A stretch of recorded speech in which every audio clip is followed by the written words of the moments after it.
Hello everyone, आप सभी का बहुत बहुत स्वागत है इस चैनल में जिसका नाम है संजीव सर फिजिक्स। आज हम सब स्टार्ट कर रहे हैं क्लास 12 के लिए चैप्टर 7।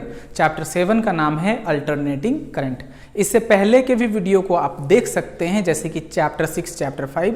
आपको उसका लिंक डिस्क्रिप्शन में दिया जा रहा है। तो चलिए शुरू करते हैं आज का वीडियो।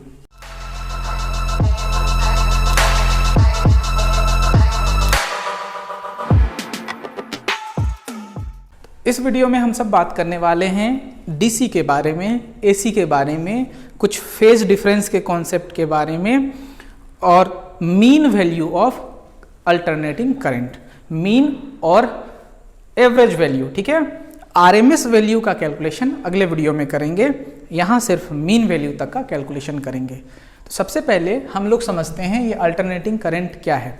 अभी तक जो आपने करंट का कॉन्सेप्ट लिया है, जैसे कि अभी तक जो आपने करंट का कॉन्सेप्ट लिया है वो जनरली डीसी होगा। ठीक है ना, डीसी आपको इसके लिए पहले अभी वीडियो बनाया गया था, डायरेक्ट करंट है ना, डायरेक्ट करंट। और अभी हम सबको पढ़ना है एसी। एसी मतलब आपको ऊपर दिख रहा होगा, ठीक है ना, अल्टरनेटिंग करंट। अल्टरनेटिंग करंट, दोनों में थोड़ा सा डिफरेंस हम सब देख लेते हैं ताकि और क्लियर हो जाएगा। देखिए, डीसी सिर्फ यूनिडायरेक्शनल है ना, यूनिडायरेक्शनल करंट है, यूनिडायरेक्शनल करंट। यूनिडायरेक्शनल करंट कहने का मतलब वैसा करंट जो फ्लो करे एक ही डायरेक्शन में, flows in one direction. One direction क्या, जैसे हम सब सर्किट में कनेक्ट करते थे, है ना, डीसी का जो सोर्स हुआ करता था वो सोर्स हम सब के पास सेल और बैटरी हुआ करता था। ठीक है ना, सेल और battery is the source of DC. ठीक है, डीसी करंट और डीसी वोल्टेज। ठीक है, इस पर आप रेजिस्टेंस कनेक्ट करते थे या जो भी कनेक्ट करते थे। ठीक है, तो इस पर जो करंट का डायरेक्शन हुआ करता था वो पॉजिटिव टू नेगेटिव होता था। ठीक है, higher potential to lower potential हुआ करता था। तो अभी तक जो आप करंट का कॉन्सेप्ट लेते आ रहे हैं वो डीसी सोर्स से लेते आ रहे हैं, चाहे वो इलेक्ट्रिसिटी चैप्टर हो या मैग्नेटिज्म हो। पहली बार सोर्स के रूप में यहां हम लोग लेंगे एसी। तो एसी यहां आपको समझना है एसी है क्या। The current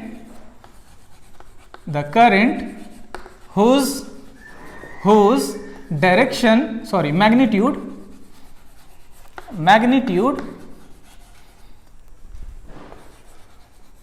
changes and polarity reverses periodically, है ना, मतलब एक सर्टेन इंटरवल ऑफ टाइम में इसका मैग्नीट्यूड और डायरेक्शन, जिसको पोलैरिटी कहा जा रहा है, करंट का पोलैरिटी कहा जा रहा है, पॉजिटिव नेगेटिव। एसी में पॉजिटिव नेगेटिव नहीं होता है। एक उसका एग्जाम्पल आप देख सकते हैं, सोर्स जो हम एसी सोर्स को डिनोट करते हैं वो ऐसे डिनोट किया जाता है। ठीक है ना, यहाँ कहीं भी पॉजिटिव नेगेटिव नहीं लिखा जाता है, लेकिन डीसी में पॉजिटिव नेगेटिव लिखा जाता है क्योंकि यहाँ हम डायरेक्शन बताते हैं। ये बड़ा वाला पॉजिटिव होता है, छोटा वाला नेगेटिव होता है। आप अलग से नहीं लिखते, समझने के लिए लिख लेते हैं, समझाने के लिए लिखा जाता है कि ये पॉजिटिव है, ये नेगेटिव। ठीक है ना, तो जो एसी होते हैं उसके मैग्नीट्यूड और पोलैरिटी चेंज कर जाते हैं एक सर्टेन इंटरवल ऑफ टाइम में, है ना। तो इंडिया में जो सप्लाई होता है, हाउस होल्ड सप्लाई, ठीक है ना, जो हमारा हाउस होल्ड सप्लाई है वो आपको पता होगा 220 वोल्ट बोला जाता है और 50 हर्ट्ज। अमेरिका जैसे देशों में 60 हर्ट्ज होता है। तो ये 50 हर्ट्ज क्या है, ये 50 हर्ट्ज फ्रीक्वेंसी है ना, इसमें फ्रीक्वेंसी होता है, फ्रीक्वेंसी 50 हर्ट्ज है। तो यहाँ क्या है, यहाँ नो फ्रीक्वेंसी, यहाँ फ्रीक्वेंसी नहीं होता है। डीसी में फ्रीक्वेंसी नहीं होता है। क्वेश्चन पूछा जाता है what is the frequency of DC, ठीक है, 0 हर्ट्ज नहीं होता है। 50 हर्ट्ज का मतलब क्या है, इसको हम लोग ग्राफ में समझेंगे। ठीक है ना, ग्राफ जो हम सब बनाते हैं तो वेव के लिए ऐसा एक कंप्लीट साइकिल को 1 हर्ट्ज बोला जाता है। ये कंप्लीट साइकिल है, ये 1 साइकिल है। ठीक है ना, ये कितना है, 1 साइकिल। ठीक है, और इसमें एक साइकिल में एक पॉजिटिव हाफ साइकिल और नेगेटिव हाफ साइकिल होते हैं, मतलब डायरेक्शन 2 होते हैं। ये डायरेक्शन पॉजिटिव को इंडिकेट करता है और ये डायरेक्शन नेगेटिव। ठीक है, ये पॉजिटिव डायरेक्शन, ये नेगेटिव डायरेक्शन, ठीक है। तो ये टोटल 50 में कितना हो जाएगा, 50 प्लस 50 माइनस, मतलब 100 टाइम्स डायरेक्शन चेंज करता है एसी एक सेकेंड में, है ना। एक सेकेंड में 100 टाइम्स डायरेक्शन चेंज करता है, इसीलिए एसी है मोर डेंजरस, ठीक है, और डीसी है लेस डेंजरस, ठीक है। नेक्स्ट है इसका ट्रांसमिशन हम लॉन्ग डिस्टेंस पर कर सकते हैं, लॉन्ग डिस्टेंस ट्रांसमिशन, ठीक है, लॉन्ग डिस्टेंस ट्रांसमिशन, ठीक है। इसका हम लॉन्ग डिस्टेंस तक ट्रांसमिशन कर सकते हैं, पर इसको ट्रांसमिशन ज्यादा नहीं कर सकते हैं। Is possible, transmission is possible up to 3 kilometre, लगभग 3 किलोमीटर तक इसका ट्रांसमिशन किया जाता है। एसी को डिस्कवर किया था निकोला टेस्ला ने, निकोला टेस्ला ने। डीसी जाता है थॉमस, ठीक है, अल्वा एडिशन,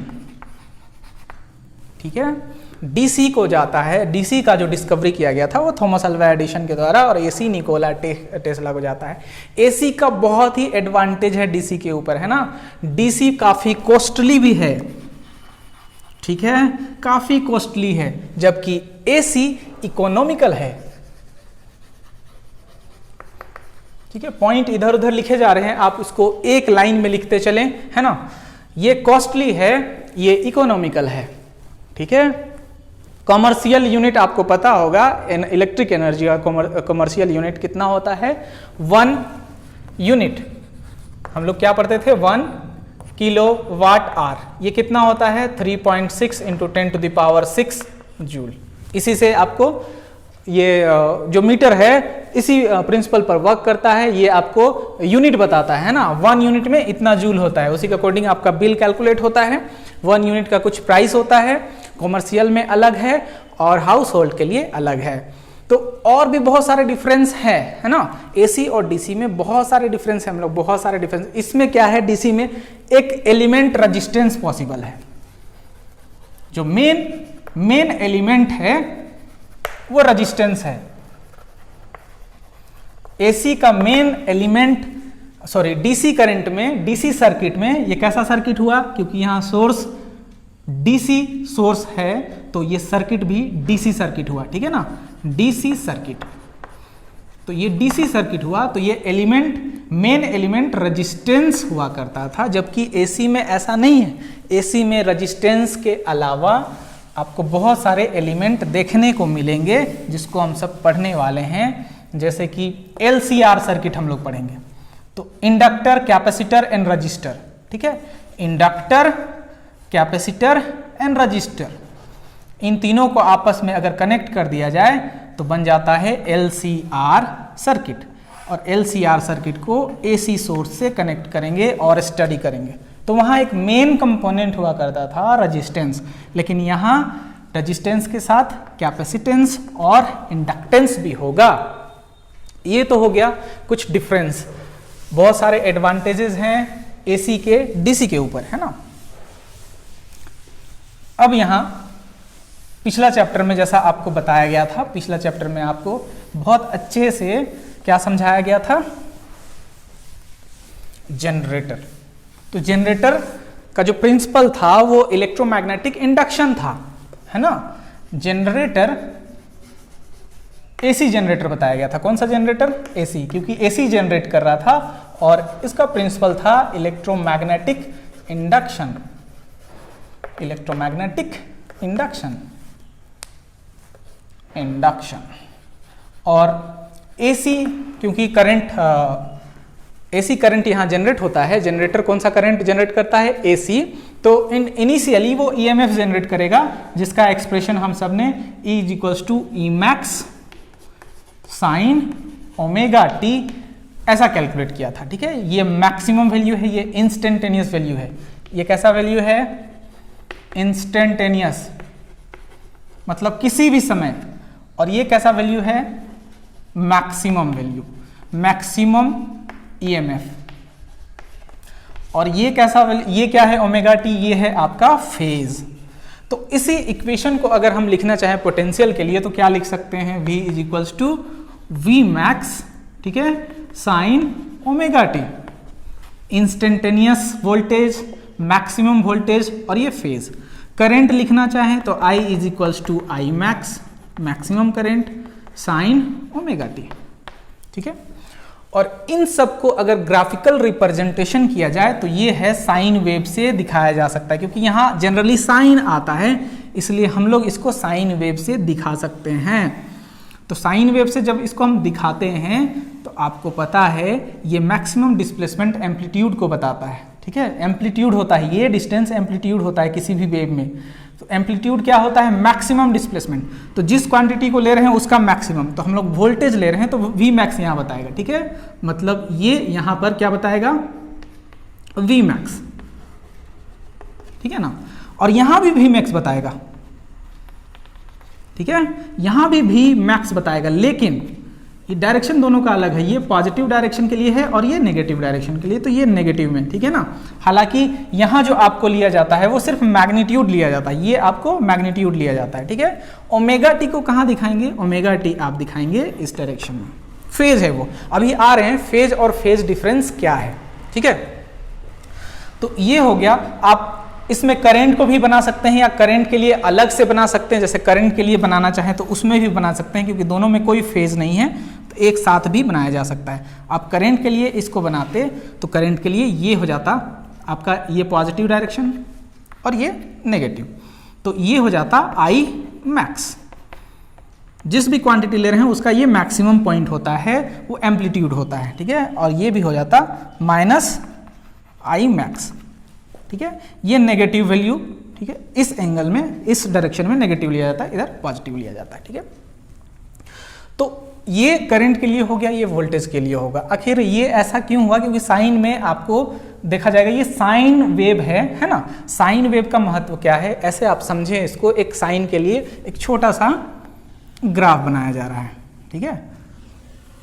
साइन के लिए जो ग्राफ बनाया जा रहा है उसको आप समझें, यहां तक कंप्लीट एक साइकिल है ना। एक कंप्लीट साइकिल में एंगल कितना होगा, 360, उससे तो ज्यादा नहीं हो सकता है। हाफ के लिए एंगल हो जाता है 180, ठीक है। उससे भी हाफ के लिए ये एंगल क्या हो जाएगा, π/2, ठीक है। और यहां पर एक चीज और छूट गया, 3π/2, 270 है ना। ये है 360 डिग्री, ठीक है, ये 270, ये 180 और ये 90 डिग्री, ये 90 डिग्री है। तो साइन थीटा के बारे में जब भी हम बात करेंगे तो साइन का जो वैल्यू वेरी करता है वो -1 से +1 तक वेरी करता है, ठीक है ना। तो -1 से +1 तक वेरी करता है, तो यहां आपका हो जाएगा प्लस वाला वैल्यू लेना है तो +1 और इधर हो जाएगा -1, क्योंकि साइन का 0 से जो वैल्यू शुरू होता है वो 0 होता है, ठीक है ना। साइन 0 आपका 0 होता है, इसलिए ये ग्राफ जो बनता है वो 0 से बनता है। इसी को अगर आपको कोस में बनाना पड़ता तो कोस का ग्राफ कुछ ऐसा होता, क्योंकि कोस 0 में 1 से शुरू होता है, तो 1 इधर कहीं पर होगा, ये 1 आपका हो सकता है। कोस 0 आपका 1 से शुरू होता है, तो ये आपका 1 से शुरू होगा, ठीक है। साइन 0 से शुरू होता है, इसलिए 0 से शुरू हुआ। तो इसको आप वैल्यू चेक कर सकते हैं। चलिए यहां से शुरू करते हैं। साइन 0 होता है, तो यहां पर तो वैल्यू 0 है। फिर साइन 90 1 होता है, देखिए ये वैल्यू आपको, ठीक है, ये वैल्यू 1 दे दिया, ठीक है। उसके बाद 180, साइन 180 कितना हो जाएगा, साइन 180 0, क्योंकि साइन nπ 0 होता है, साइन nπ 0 होता है। n का कुछ भी वैल्यू हो, n का कुछ भी वैल्यू हो, 0 हो, 1 हो, 2 हो, कोई फर्क नहीं पड़ता, ठीक है। तो 180 में 0 एकदम 0 है। 270 में कितना होगा, यहां देखिए एकदम -1, ठीक है। ये इसके सामने होना चाहिए था, ये थोड़ा छोटा बना है, तो ये -1। फिर उसके बाद हम लोग जाएंगे 2π में, तब भी 0, ठीक है। साइन 0 पर 0 होता है, 180 पर 0 होता है, 180 पर भी 0 होता है, 0 पर तो 0 होता है 180 पर, और 360 पर भी 0 होता है। यहां आपको बताया गया nπ में आपको 0 कर देना, n का कुछ भी वैल्यू हो, ठीक है। क्योंकि यहां साइन का सारा फंक्शन वैलिड हो रहा है, इसीलिए इस ग्राफ का नाम हो गया साइनसोइडल ग्राफ, है ना। साइनसोइडल, क्योंकि ये वेव है तो साइन वेव भी कहा जाता है, शॉर्टली इसको साइन वेव कहा जाता है, लेकिन पूरा नाम साइनसोइडल वेव है। ठीक है, साइन यहाँ वैलिड होता है। और दूसरा कारण ये है कि जब भी आप एसी को, अल्टरनेटिंग करंट को ऑसिलोस्कोप में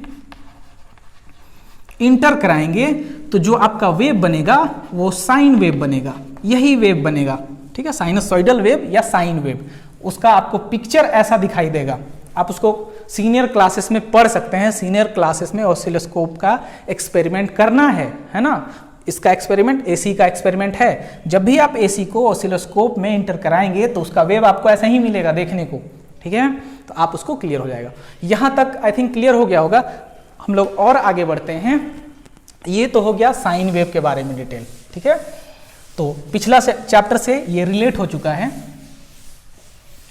आगे हम सब देखते हैं कि इसमें ओमेगा टी जो है वो फेज है, वो फेज को समझना जरूरी है। फेज के लिए एक अलग से वीडियो बना हुआ है, आप उसको देख सकते हैं। फेज एंड फेज डिफरेंस के लिए उस वीडियो को आप देख सकते हैं। फेज और फेज डिफरेंस को समझना आसान है। जैसे हमको बनाना है, मान लीजिए v is equals to V max होता है, ये तो आपको पता है, साइन ओमेगा टी। ठीक है, और I is equals to I max sine omega t, ये भी है। तो फेज हमेशा एंगल में देखेंगे। ठीक है, इसके लिए आपको जो ग्राफ बताया गया तो सभी एंगल का वैल्यू, चाहे वो 90 हो, 180 हो, 270 हो, 360 हो, सभी फेज कहलाते हैं। लेकिन उसी एंगल में अगर डिफरेंस हो जाए दो क्वांटिटी के बीच में तो फेज डिफरेंस। यहाँ एंगल में कोई डिफरेंस नहीं है, सो बोलेंगे V एंड I मतलब voltage and current are in phase, are in phase. तो अगर फेज में रहेंगे तो इनका ग्राफ कैसे बनेगा? बहुत सिंपल है। ठीक है, इसका ग्राफ बनाना बहुत सिंपल। जैसे पहले तो इनिशियल आपका वोल्टेज होता है, उसके बाद करंट होता है, तो पहले आप वोल्टेज बना ले। ठीक है, तो वोल्टेज जब भी बनाएंगे तो ये वाला आपको बता रहा है V is equals to V max sine omega t. Omega t इधर वेरी कर रहा है। ठीक है, वी मैक्स इसके सामने हो गया, ये वैल्यू वी मैक्स हो गया। ठीक है, वी मैक्स इधर पॉजिटिव में और सेम उसका इधर नेगेटिव में। ठीक है, हालांकि मैग्नीट्यूड हम लोग लेते हैं ये वाला, है ना। तो यहाँ वोल्टेज आपने दिखाया, एंगल एकदम सेम है 182 पाई। ठीक है, ये एकदम सेम है। इसी में आप चाहते हैं कि करंट को, तो करंट और वोल्टेज में डिफरेंस इसी का है ना, ये दोनों अलग अलग क्वांटिटी है, तो इसके लिए खाली यहाँ पर आप अलग इसको एम्पलीट्यूड दिखाएंगे, बाकी एंगल आपका ठीक रहेगा, एंगल आपका सेम होगा, सभी जगह मैच करेगा, सभी जगह मैच करेगा। यहाँ भी मैच कर जाएगा, यहाँ भी मैच कर जाएगा, यहाँ भी मैच कर जाएगा और यहाँ भी मैच कर जाएगा। ठीक है ना। तो ये आपका क्या बता रहा है? ये बता रहा है I is equals to I max sine omega t. अभी दोनों फेज में है तो दोनों एक साथ चलेंगे, मतलब दोनों का ओरिजिन एक ही है। ये वैल्यू आपका यहाँ पर क्या देगा? यहाँ पर देगा I max, maximum value of current, यहाँ पर V मैक्स मिलेगा। सभी जगह एंगल एक ही है। फेज होने का मतलब, इन फेज होने का मतलब यही हुआ कि दोनों में एंगल में कोई डिफरेंस नहीं है, दोनों एक साथ चल रहे हैं, मतलब करंट और वोल्टेज दोनों एक साथ चल रहे हैं। लेकिन क्या हो अगर दोनों में कुछ डिफरेंस आ जाए? ठीक है, उसको हम लोग समझते हैं। अगर मान लीजिए ऐसा कुछ एक्सप्रेशन के अलावा कोई और एक्सप्रेशन मिलता है, जैसे कि V is equals to V max sine omega T. ठीक है, ये तो फंडामेंटल है। ठीक है, ऐसा ये बदल भी सकता है, पर I का वैल्यू हम मान लेते हैं कि ये बदल गया, I मैक्स, इसमें कुछ फेज आ गया, साइन ओमेगा टी, यहाँ पर कुछ भी हो सकता है, प्लस माइनस कुछ भी एंगल हम मान लेते हैं 90 डिग्री। ठीक है, और अभी के लिए मान लेते हैं माइनस, नेगेटिव है। तो दोनों में अब फेज आ चुका है, दोनों में फेज आ चुका है।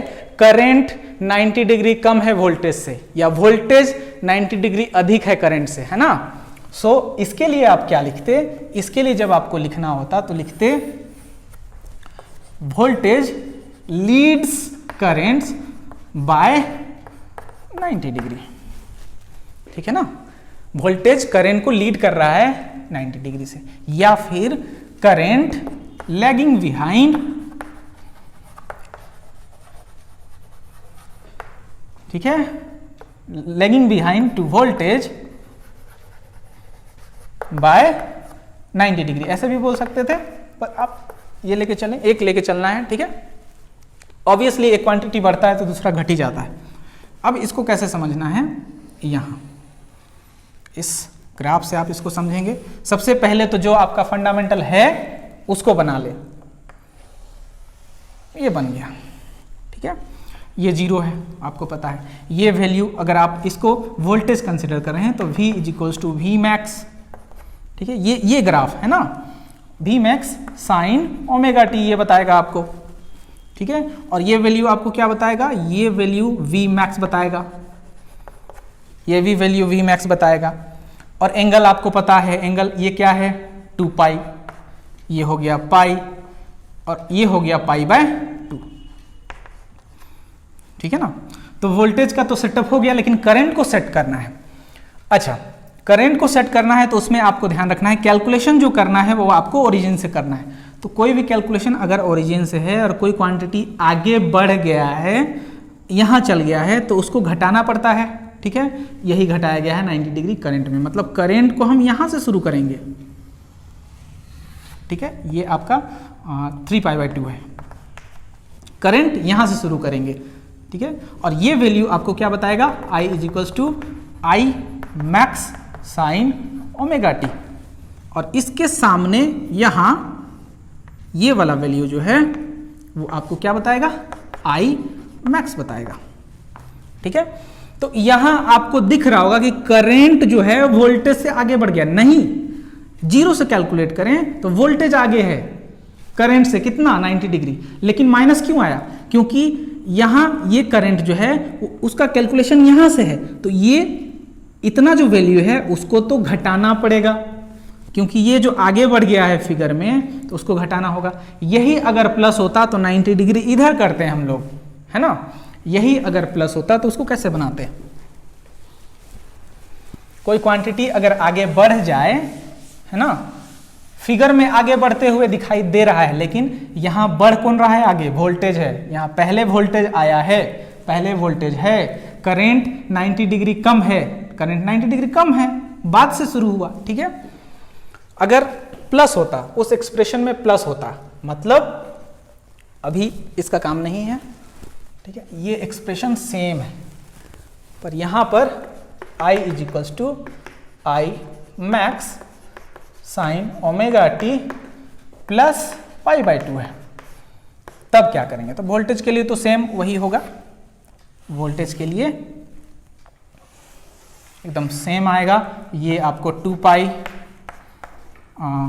3 पाई बाय 2 पाई बाय 2, ठीक है ना।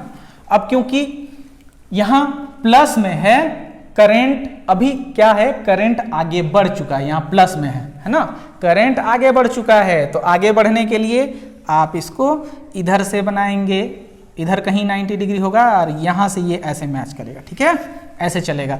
ये आपको इस डायरेक्शन में माइनस पाई बाय 2 आप इसको कह सकते हैं, ठीक है। ऐसा क्यों किया गया, क्योंकि 0 से आपको कैलकुलेट करना है और कोई क्वांटिटी पहले ही शुरू हो गया, यहां से शुरू हो गया, तो उसको आपको ऐड करना पड़ेगा पहले, यहीं से शुरू हो गया कोई क्वांटिटी पहले से, ठीक है ना। किसी कैलकुलेशन को यहां से शुरू होना है ना, तो एक क्वांटिटी एफ एक्स यहां से हो गया, लेकिन कोई यहां से शुरू हो रहा है ए डिस्टेंस से, तो उसके लिए पैरामीटर हमको क्या लेना होगा, एफ एक्स प्लस ए लेना होगा, ठीक है ना। यहां से कैलकुलेट करने के लिए ए को तो ऐड करना पड़ेगा ना, इसको मान लेते हैं एफ डैश है इसके लिए, ठीक है, इसके लिए, इसके क्वांटिटी के लिए। तो यहां क्योंकि ये पहले से है तो ये 90 डिग्री ऐड होगा, और वहां बाद में है, यहां 90 डिग्री माइनस होगा। तो ये दोनों अभी क्या है, फेज डिफरेंस में है, फेज डिफरेंस में है। कितना फेज डिफरेंस, पाई बाय 2। कौन कौन फेज डिफरेंस में है, V and I। Voltage and current are in phase difference by an angle pi by 2, ठीक है। आई होप कि ये क्लियर हो गया होगा। अब हम लोग चलते हैं मीन और एवरेज वैल्यू की ओर, ठीक है। मीन और average value of AC। AC current और एसी वोल्टेज, अगर इसके फुल फॉर्म को पूरा पढ़ा जाए तो alternating current alternating current voltage हो जाता है। ठीक है ना, थोड़ा मिसलीडिंग तो लगता है, पर AC current and alternating current and alternating voltage आप यूज कर सकते हैं। Alternating current and alternating voltage. ठीक है, दोनों यूज कर सकते हैं। सो अभी हम लोग देखने वाले हैं मीन और एवरेज, मीन और एवरेज वैल्यू ऑफ एसी यानी अल्टरनेटिंग करंट। जब वोल्टेज का निकालेंगे तो लिख देंगे अल्टरनेटिंग वोल्टेज। इसके लिए हम सबको क्या करना होगा, मीन, इसको डिफाइन आप कर सकते हैं, दो तरीके से डिफाइन कर सकते हैं, मीन और average value of AC is 63.7% of maximum value of, ये आता है ना, वैल्यू ऑफ एसी। ये क्वेश्चन पूछता है कितना मीन वैल्यू कितना होता है मैक्सिमम वैल्यू का, तो 63.7% है ना। देखने में लगता है कि 50% होना चाहिए मीन, लेकिन ऐसा नहीं है ना। तो इसके प्रूफ के लिए एक छोटा सा डेरिवेशन है, वो हम सबको करना है। I d q by d t होता है। मतलब अगर हमको डी क्यू लिखना है तो डी क्यू क्या लिखेंगे, डी क्यू लिखना है तो आई डी टी लिखेंगे। और आई का वैल्यू हम सबको पता है, ठीक है ना। आई का वैल्यू क्या है, आई मैक्स साइन ओमेगा टी। अगर आप स्मॉल में लिख रहे हैं तो स्मॉल में लिख सकते हैं, कैपिटल में लिख रहे हैं तो कैपिटल में लिख सकते हैं। ठीक है, तो यहाँ जो आप एक्सप्रेशन देख रहे हैं इक्वेशन 1, उसमें आपको इस वैल्यू को पुट कर देना है।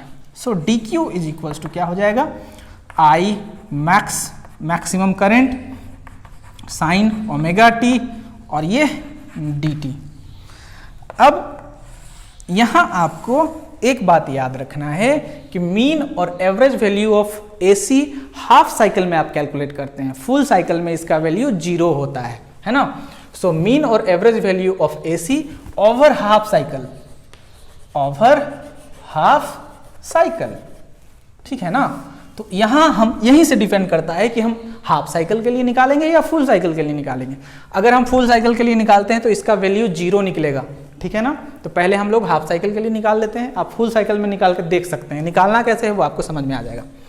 तो स्मॉल अमाउंट ऑफ चार्ज आपको पता चल गया। आप होल अमाउंट ऑफ चार्ज के लिए क्या करते हैं, दोनों साइड इंटीग्रेट करते हैं, डी क्यू, ठीक है, आई max sine omega T D T.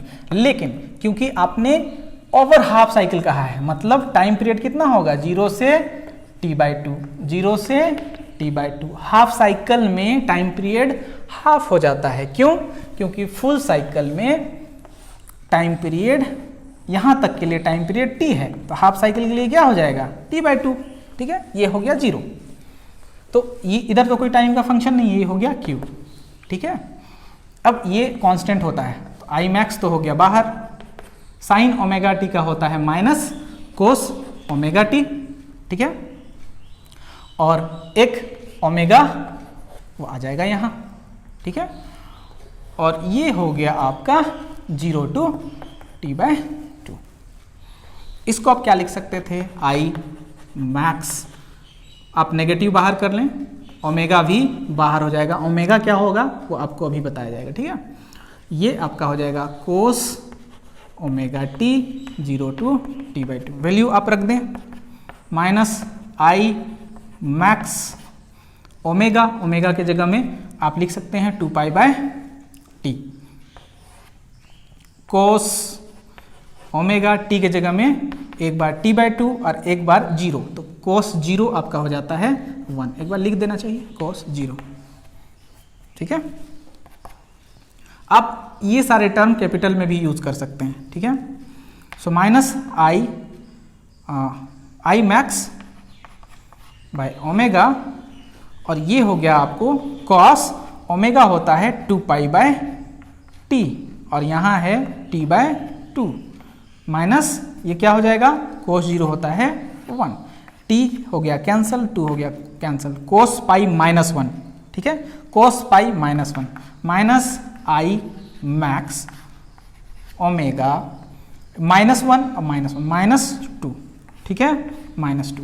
अब ये क्या हो गया Q is equals to minus minus plus 2 I max by omega. फिर ओमेगा की जगह में आप क्या पुट करेंगे 2 पाई बाय टी। ओमेगा होता है एंगुलर फ्रीक्वेंसी, ठीक है, 2 पाई बाय टी, ठीक है, और इसको आप फ्रीक्वेंसी के टर्म में लिखना चाहें तो 2 पाई न्यू, क्योंकि 1 बाय टी फ्रीक्वेंसी होता है।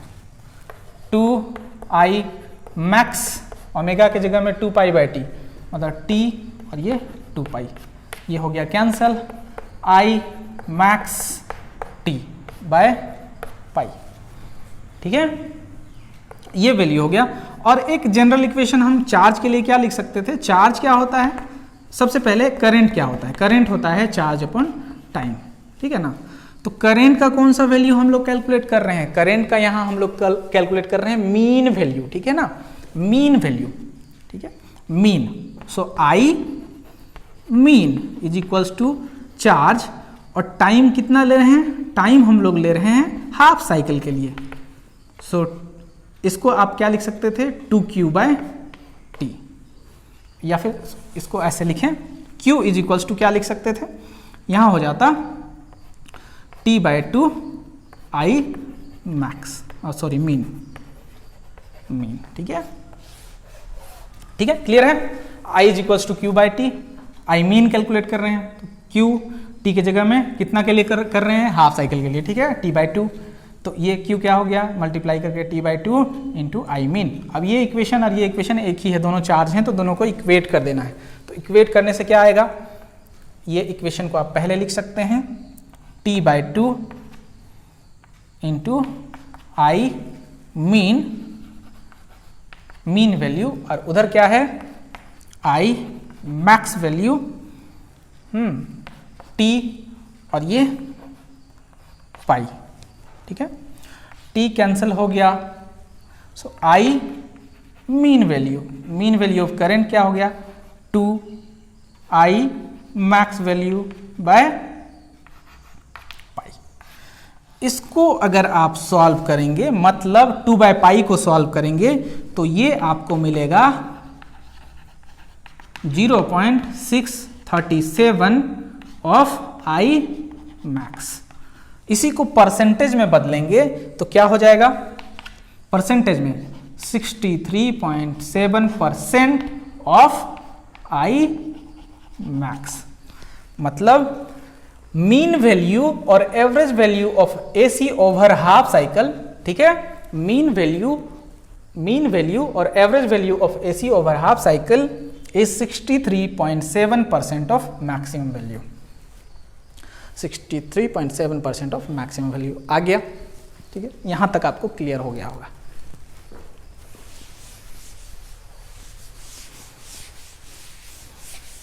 आई होप कि आप लिख रहे होंगे, लिख चुके होंगे।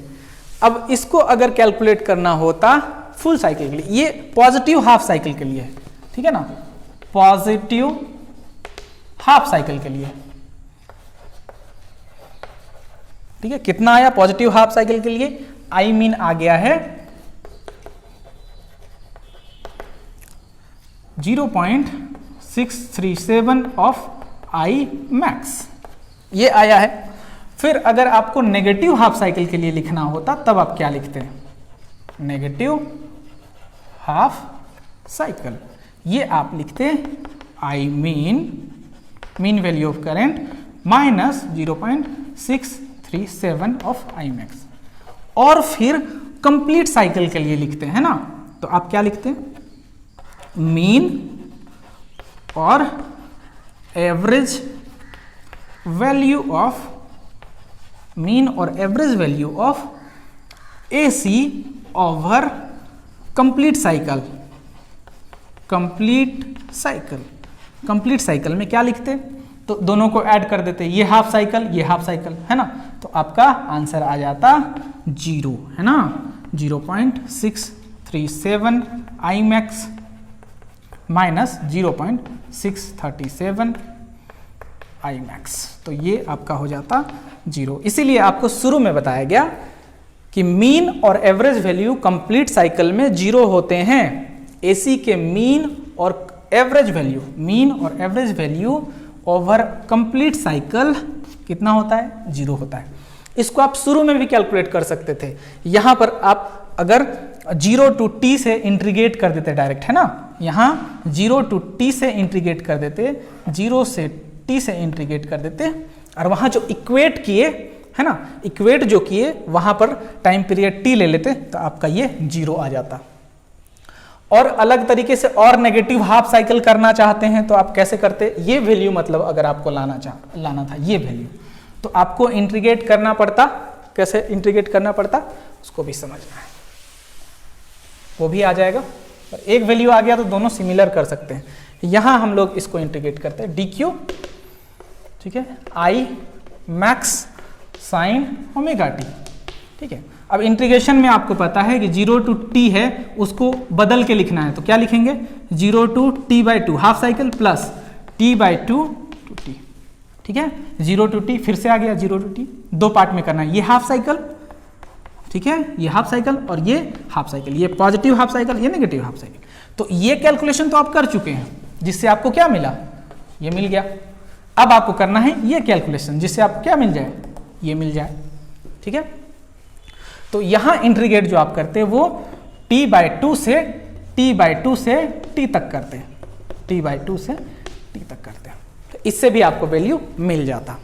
आई होप कि यहां तक आपको क्लियर हो गया होगा। सो कंप्लीट साइकिल में मीन और average value of alternating current क्या होता है? 0 होता है। हम इसको वोल्टेज में भी कैलकुलेट करेंगे, है ना, वोल्टेज में भी कैलकुलेट करेंगे। सो नेक्स्ट हम लोग करने वाले हैं मीन और average value of alternating voltage.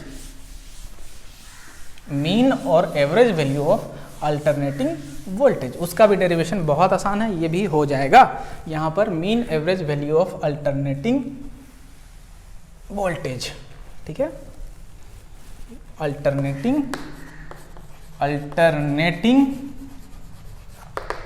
Voltage, AC voltage नहीं, क्योंकि एसी वोल्टेज में क्या हो जाएगा? AC voltage, alternating current voltage हो जाएगा, ठीक है। सो अल्टरनेटिंग वोल्टेज, इसमें आपको पता है, हम सबको पता है I इज इक्वल्स टू क्या होता है? I मैक्स, ठीक है, साइन ओमेगा टी, ठीक है। इस टर्म को अगर हम लिखना चाहें पोटेंशियल के लिए, तो पोटेंशियल के लिए क्या हो जाएगा? ये I इज इक्वल्स टू क्या लिख सकते थे? V मैक्स बाय R, ठीक है, sine omega T, R resistance है सर्किट का, लिख सकते थे। I is equals to V/R होता है, ठीक है, ओम्स लॉ से। यहाँ भी ओम्स लॉ वैलिड होते हैं, लेकिन उस तरह से V is equals to IR नहीं, ठीक है।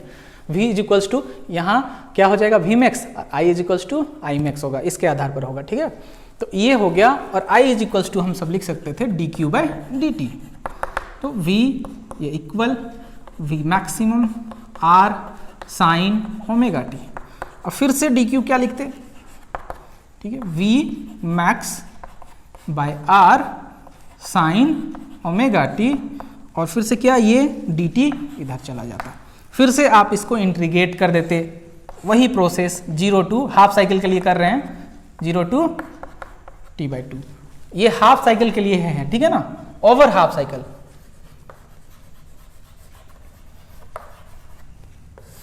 ठीक है, mean average value of alternating voltage over half cycle. अब फुल साइकिल के लिए भी कर सकते हैं, उसके अकॉर्डिंग आप हेडिंग लगाएंगे, ठीक है। तो ये तो हो गया बाबू Q, ठीक है। अब इधर कांस्टेंट क्या है? ये कांस्टेंट, ये कांस्टेंट, साइन बचा, V मैक्स बाय R।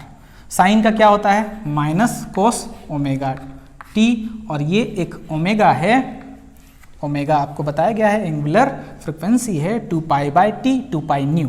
क्या वैल्यू है ओमेगा का?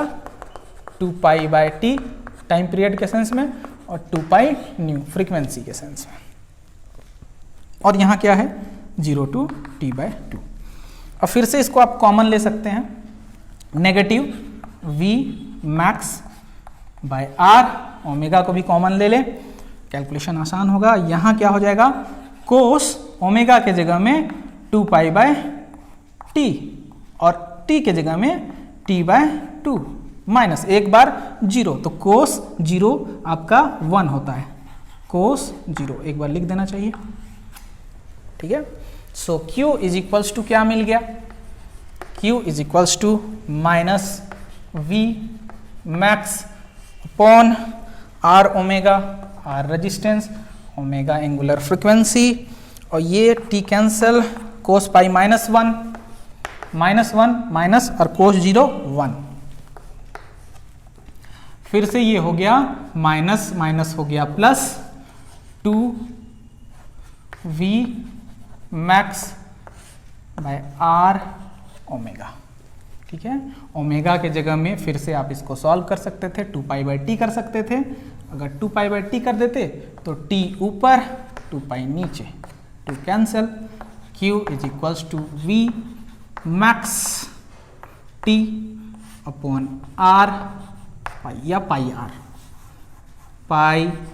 R, ये वैल्यू चार्ज का मिल गया।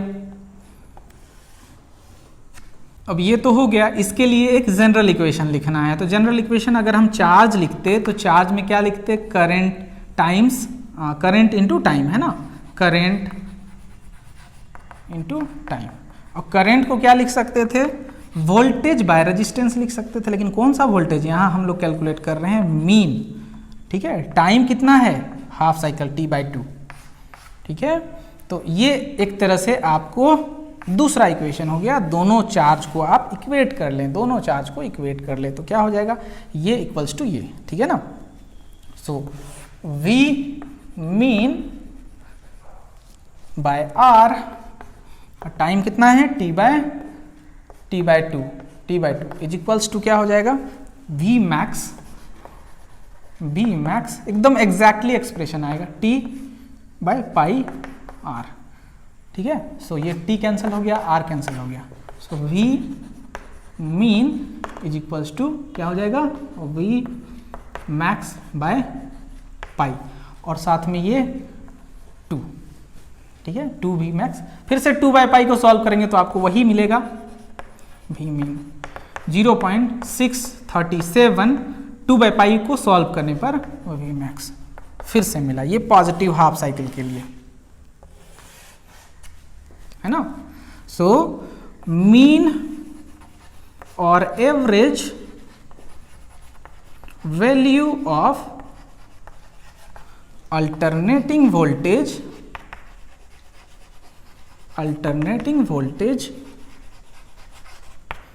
इज 0.637 टाइम्स कह सकते हैं, या फिर अगर आपको परसेंटेज में बदलना है तो आप इसको लिख सकते थे 63.7% ऑफ क्या, V मैक्स, मैक्सिमम वोल्टेज।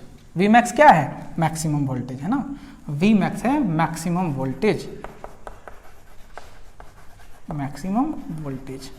फिर से आपको ये पॉजिटिव हाफ साइकिल के लिए है, नेगेटिव हाफ साइकिल के लिए ये एक्सप्रेशन क्या हो जाता, ये पॉजिटिव हाफ साइकिल के लिए है, positive half cycle. Negative half cycle के लिए क्या हो जाता, बस यहां लगा देना था नेगेटिव। सो V मीन, ठीक है, is equals to minus 0.637 V max, ठीक है, क्योंकि ये वाला फिर नेगेटिव वाला यूज करते, ये पॉजिटिव यूज हुआ था ना, ये नीचे वाला यूज होता। सो इस केस में भी यही होगा, ठीक है, नेगेटिव हो जाएगा, परसेंटेज में बदलेंगे तो फिर से वही हो जाएगा। सो कंप्लीट साइकिल में क्या हो जाएगा, 0 हो जाएगा, इसको भी कंप्लीट साइकिल में। सो मीन और average value of alternating, mean और average value of alternating voltage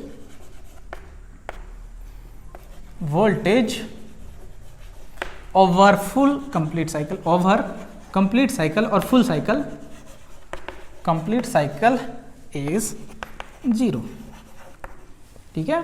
तो करेंट हो या वोल्टेज हो, कंप्लीट साइकिल में मीन वैल्यू या एवरेज वैल्यू 0 होगा, आपको याद रखना है।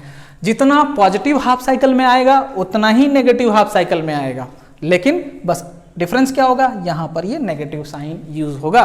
ठीक है, यहाँ आप डायरेक्टली कंप्लीट साइकिल के लिए निकाल सकते थे, जहाँ पर हम लोग इंटीग्रेट कर रहे थे, वहाँ पर 0 to t से कर देते बोथ साइड, 0 to t से, ठीक है ना। और यहाँ जो कंसीडर किए वहाँ पर सिर्फ हम ले लेते t, तब भी आपका 0 वैल्यू सेट हो जाता। या तो दूसरा वैल्यू अगर आप इसको कैलकुलेट करना चाहते हैं तो इंटीग्रेट जब आप करते हैं तो उस समय एक तो आपको पहले बताया गया है 0 to t को क्या लिखा जा सकता है, 0 to t को आप लिख सकते हैं 0 to t/2 प्लस यहाँ फंक्शन लिखा जाएगा, है ना, और दूसरा क्या t/2 to t, ठीक है, उससे आप कैलकुलेट कर सकते हैं। तो ये तो आप कर चुके हैं, आपको करना था ये, मतलब अगर आपको ये निकालना है तो जहाँ पर इंटीग्रेट किया गया है, यहाँ पर किया गया था, वहाँ पर इस रेंज से इंटीग्रेट करना होगा। आई होप कि यहाँ तक आपको समझ में आ गया होगा।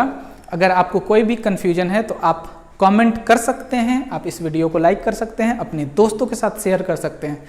Thank you so much for watching this video. अगले वीडियो में RMS वैल्यू हम लोग कैलकुलेट करेंगे, बहुत इंपॉर्टेंट होने वाला है। Thank you so much for watching this video.